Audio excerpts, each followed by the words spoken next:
నమస్తే జీవనరేఖ కార్యక్రమానికి స్వాగతం. ఈ రోజు జీవనరేఖలో టాపిక్ స్త్రీలలో వచ్చే వెన్నెముక మోకాళ్ళ సమస్యలు అసలు ఎందుకు వస్తాయి, ఎలాంటి సింప్టమ్స్ ఉంటాయో వివరించడానికి గ్లోబల్ హాస్పిటల్ నుంచి డాక్టర్ చంద్రభూషణ్ ఆర్థోపెడిక్ సర్జన్ ఆయన మాట్లాడడానికి ఉన్నారు.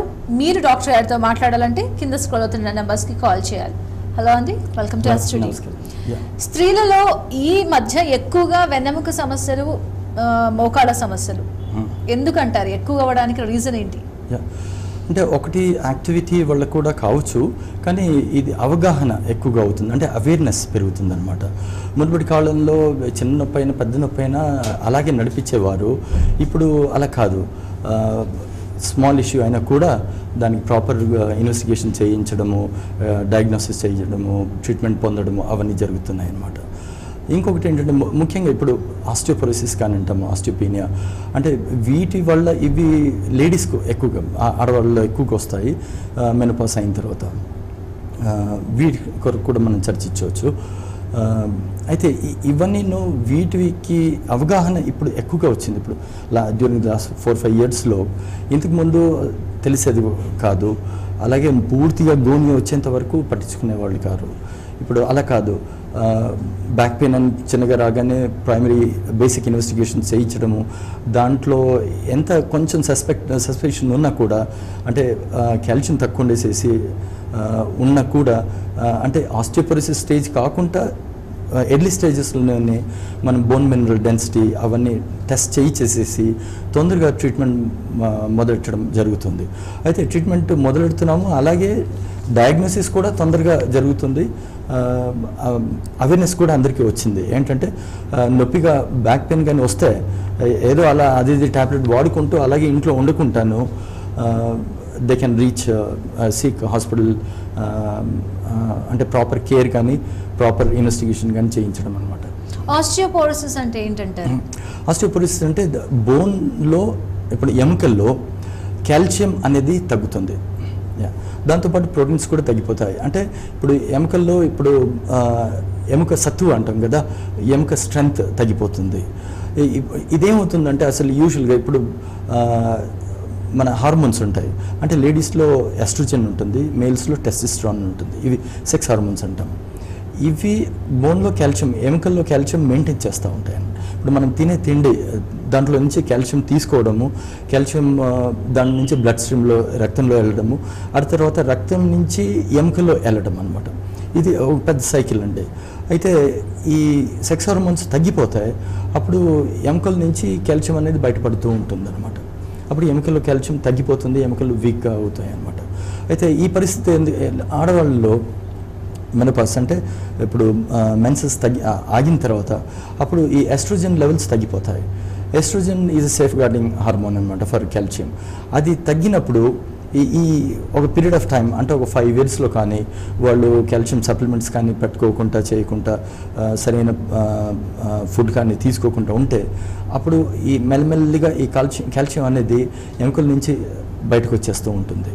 గ్రాడ్యువల్గా ఓవర్ పీరియడ్ ఆఫ్ టైం 10 yearsలో కానీ వాళ్ళకి ఆస్టియోపోరోసిస్లో వస్తారనమాట. అయితే ఆస్టియోపోరోసిస్ అనేది ఇప్పుడు మాకు బోన్ మినరల్ డెన్సిటీ అనేసి ఒక టెస్ట్ ఉంటుంది. దాంట్లో ఏం చేస్తామంటే పేషెంట్ పడుకోబెట్టేసేసి ఎక్స్రే లాగా స్కాన్ చేయడం, దాంట్లో మనకి లెవెల్స్ వస్తాయి అన్నమాట. అయితే నార్మల్ లెవెల్ అంటే 0 ఆర్ అట్ ద మోస్ట్ -1 వరకు ఉండడం. ఎప్పుడైతే -1 దాటిసేసి -2, 2.5 వరకు ఉందో అది ఆస్టియోపీనియా అంటాం అనమాట. అంటే ఆస్టియోపోరోసిస్ కాదు. ఆస్టియోపీనియా అంటే ఎముకలో కొంచెం కాల్షియం తక్కువ ఉంది. ఆస్టియోపోరోసిస్ ఎప్పుడు అంటామంటే -2.5 దాటితే అప్పుడు ఏమవుతుంది, ఎముకలు చాలా మెత్తగా అయిపోతాయి. అప్పుడు ఇలా ఊరికే జారి పడేసేసి చతికిల పడి ఉండగానే ఎముకలు విరిగిపోవడం, నడుము నొప్పి రావడం, ఫ్రాక్చర్స్ తొందరగా కావడం. లేడీస్లో అంటే 60 years ప్లస్ ఉన్న వాళ్ళకి నడుస్తూ ఏదైనా తట్టుకుందండి, కార్పెట్ కానీ ఏదైనా చైర్ కానీ అడ్డం వచ్చేసి కాలు తట్టేసేసి స్లిప్ అయిందనుకోండి, అప్పుడు తుంటిలో ఫ్రాక్చర్ కావడం అనమాట. ఇవన్నీ ఈజీగా జరుగుతాయి అన్నమాట. చిన్నగా పడగానే ఎముక అంటే టిప్ ఆఫ్ ద స్పైన్ దగ్గర విరిగిపోవడము, డార్సల్ స్పైన్లో విరిగిపోవడము, ఏం కాకుండా కూడా వాళ్ళు మెల్లిగా ఇలా వంగిపోవడము, అవన్నీ కూడా జరగవచ్చు అనమాట. ఇవి ఆస్టియోపోరోసిస్ అనమాట. అయితే వీటికి ఎలా అంటే ఎందుకు వస్తుందో అనేసి మనం ఇప్పుడే మాట్లాడాము. వీటిలో ఏమేమి అంటే సిమ్టమ్స్ కానీ ఉంటాయి అనేసి. ఒకటి ఏంటంటే ఇప్పుడు అవగాహన వచ్చింది కాబట్టి మెనోపాస్ అయిన తర్వాత అందరూ బోన్ మినరల్ డెన్సిటీ రెగ్యులర్గా అంటే 50 years 55 yearsకి చేసుకోవడం జరుగుతుంది.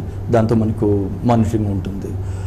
ఏదైనా చిన్న నడుము నొప్పి కానీ చేసినా కూడా ఎక్స్రేస్ తీయడము, సీరం కాల్షియం లెవెల్ చూడడము, అయిన తర్వాత వైటమిన్ డి డెఫిషియన్సీ కూడా దానివల్ల కూడా వస్తుందన్నమాట. మనకు అసలు ఇండియాలో ఇంత ఎండ ఉంటుందండి, వైటమిన్ డి డెఫిషియన్సీ అనేది చాలా తక్కువగా అసలు. అయినా కూడా ఈ రోజుల్లో ఏమైపోతుందంటే మనం ఇండోర్స్ ఎక్కువగా ఉంటున్నాం.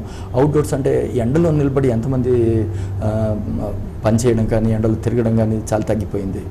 పొద్దున్నే ఇప్పుడు ఐటీ సైడ్ చూడండి, పొద్దున్నే వెళ్ళడము, ఏసీ కార్లో ఉండడము, అయిన తర్వాత ఇంటీరియర్స్ కూడా ఒకసారి ఆఫీస్లో వెళ్ళిన తర్వాత అంతా ఇంటీరియర్సే, అంతా ఏసీనే.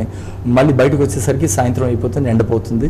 అప్పుడు మనకు ఎండ అనేది తగలడము ఏదో వారానికి వీకెండ్స్లో కానీ బయటకు వెళ్తే అప్పుడు ఉంటుందండి. దానివల్ల ఏమవుతుందంటే వైటమిన్ డి డెఫిషియన్సీ పెరుగుతుందన్నమాట. వైటమిన్ డి మనకు సన్షైన్ ఎండతోటి వస్తుందన్నమాట. మనకు చిన్న ఉన్నప్పుడు మన దీంట్లో కస్టమ్స్లో ఏంటంటే పిల్లలకు ఆయిల్ పట్టించేసేసి ఎండలో నిలబెట్టించేవారు. దాంతో వైటమిన్ డి అబ్జార్ప్షన్ చాలా వచ్చేదన్నమాట. కానీ ఇప్పుడు ఆ పరిస్థితి అది కూడా చేయట్లేదు. మనకు enquiry with many of the kids అదేని ఎవరు పట్టించట్లేదు అనమాట. అయితే వైటమిన్ డి డెఫిషియన్సీ ఉన్నందువల్ల కూడా కాల్షియం మనం తిన్నది కూడా కాల్షియం శరీరం పట్టుకోదు. అయిన తర్వాత కాల్షియం లోపల ఉన్నది కూడా ఎముకల్లో వెళ్ళడానికి కూడా చాలా తగ్గిస్తుంది అనమాట. అయితే అందుకనేసి ఇప్పుడు ఈ వైటమిన్ డి డెఫిషియన్సీ ఎంతగా కామన్ అంటే 1 in 3 అంటే 3 ఒకరికి ఉంటుంది అన్నట్లు ఇప్పుడు స్టాటిస్టిక్స్ చూపిస్తున్నాయి అన్నమాట.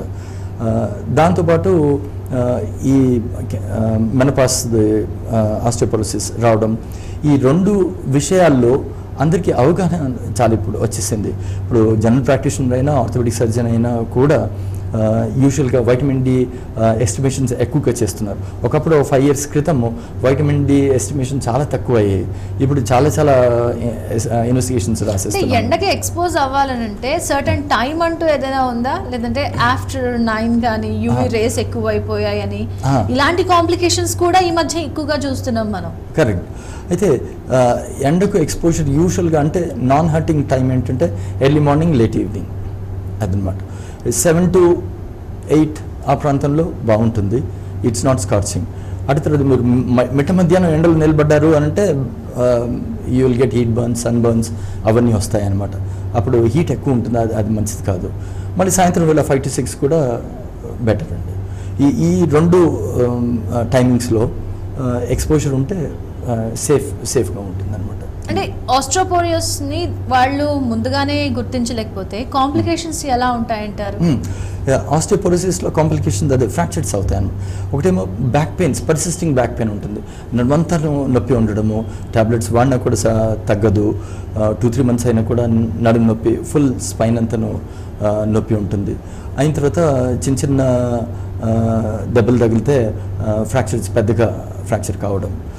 ఇప్పుడు యూత్లో ఉన్నప్పుడు 20-30 yearsలో ఉన్నప్పుడు పైకిన్స్ కింద పడ్డా కూడా ఇప్పుడు 5-6 feet కానీ 10 feet పడ్డా కూడా ఏం ఫ్రాక్చర్స్ కాదు. అదే ఇక్కడ అలా నడుస్తూ జారి పడిపోతే ఫ్రాక్చర్స్ అయిపోతాయి అన్నమాట. అలాగా అయితే ఈ ఫ్రాక్చర్స్ అనేది కాంప్లికేషన్ అండి. ఆ స్టేజ్కి రాకుండా ఉండాలన్నమాట. ఫ్రాక్చర్స్ అయిన తర్వాత ట్రీట్మెంట్ మొదలెట్టడం అనేది అది లేట్ ట్రీట్మెంట్. ఫ్రాక్చర్స్ కాకముందే ఇలా స్పైన్ వంగక ముందే ఇవన్నీ ట్రీట్మెంట్స్ మొదలెట్టాలన్నమాట. అది బిఫోర్ ద మెనోపాజే ఈ కాంప్లికేషన్స్ ఇవన్నీ ఉంటాయంటారా, లేదంటే లేదా ఆఫ్టర్ మెనోపాజ్ వస్తుంది? యూజువల్గా ఈ అంటే ఆస్టియోపీనియా కానీ ఆస్టియోపోరోసిస్ కానీ అందరికీను మెనోపాజ్ అయిన తర్వాత సెట్ అయిన తర్వాత అప్పుడు గ్రాడ్యువల్గా డెవలప్ అవుతుంది. ఈ ఆస్టియోపోరోసిస్ కాకుండా ఇంకా ఇతర ఎలాంటి సమస్యలు మన స్త్రీలలో చూడొచ్చు అంటారు? ఆర్థరైటిస్ కూడా అంటే కీళ్ళ జబ్బు, నొప్పి, ఇవి కూడా లేడీస్లో ఎక్కువగా వస్తుంటాయండి. అయితే అంటే ఇవి ఎర్లీ స్టేజెస్లో అంటే 20-30sలో ఆ వయసులో మొదలవుతాయి ఇవన్నీ. స్పెషల్గా రుమటైడ్ ఆర్థరైటిస్ అంటారు. రుమటైడ్ ఆర్థరైటిస్ డెఫినెట్గా లేడీస్లో ఎక్కువ ఉంటుంది, 20-30sలో మొదలవుతుంది. మల్టిపుల్ జాయింట్స్ అనమాట. ఇప్పుడు బోత్ నీ జాయింట్స్, మోకాళ్ళు, తుంటి నొప్పులు, అయిన తర్వాత రిస్ట్ జాయింట్స్, ఫింగర్స్ ఇవన్నీ వాపులు వస్తాయి, నొప్పి ఉంటుంది, స్టిఫ్నెస్ అంటే పూర్తిగా మర్చిపోకుండా ఉండడం అనమాట. ఇవన్నీ సిమ్టమ్స్ ఫస్ట్ ఇనిషియల్గా ఏదో ఎక్కువగా నొప్పులు ఉండడం చేయడం, అంటే ఏదైనా నొప్పి నెల కంటే ఎక్కువ ఉందనుకోండి అది ఇన్వెస్టిగేట్ చేయాల్సి వస్తుంది. ఏదో 2 రోజుల నుంచి 3 రోజుల నుంచి ఉంది అంటే అది ఏమైనా టాబ్లెట్స్ వాడిస్తారు, ఏదో జెల్ పెట్టడం సరిపోతుంది. కానీ నెలపాటు నుంచి అలాగే నొప్పి ఉంటుంది, వాపు ఉంటుంది అంటే అవన్నీ ఇన్వెస్టిగేట్ చేయాల్సి వస్తుంది. రక్త పరీక్షలు, ఎక్స్రేస్ తీయడము, మేము పరీక్ష చేయడము అవన్నీ అనమాట. రుమటాయిడ్ ఆర్థరైటిస్ రావడానికి రీజన్ ఏంటంటారు? ఇప్పుడు రుమటాయిడ్ ఆర్థరైటిస్ ఇంకా అసలు ఖచ్చితంగా తెలీదు ఎందుకు వస్తుందో అనేసి. కొంత ఇన్ఫెక్షన్ రిలేటెడ్, అంటే ఏదో బ్యాక్టీరియా వాళ్ళకు కూడా ఇన్ఫెక్షన్ ఉంది అన్నట్లు కూడా ఒక రీసెర్చ్ చూపిస్తుంది. అంటే మునుపు కాలంలో చెప్పేవాళ్ళు ఎట్లా అంటే హైజీన్ లేకుండానే పవర్టీ ఇష్యూస్లో ఉన్నప్పుడు వచ్చేది అనేసి, కానీ ఇప్పుడు అదేం కాదు. కానీ ఇన్ఫెక్షన్ వల్ల కూడా బౌల్ ఇన్ఫెక్షన్ కానీ ఏదో క్రానిక్ లింగరింగ్ ఇన్ఫెక్షన్ ఉంటే దానికి లింక్ ఉంది అనేసి రీసెర్చ్ చూపిస్తుంది అనమాట. మైల్డ్ జెనెటిక్ ఎలిమెంట్ కూడా కొంతవరకు ఉంది అనేసి కూడా చూపిస్తుంది అనమాట. కానీ అసలు సరిగ్గా ఖచ్చితంగా ఎందువలన వస్తుంది అనేసి ఇంతవరకు తేలలేదు. రైట్, ఇక జీవనరేఖలో వచ్చిన బ్రేక్ తీసుకుందాం. బ్రేక్ తర్వాత అసలు ఈ ఆర్థోపెడిక్ సమస్యలు అనేవి ఎందుకు వస్తాయి, ఎలాంటి ట్రీట్మెంట్ ఉందో తెలుసుకుందాం. చూస్తూనే ఉండండి TV1.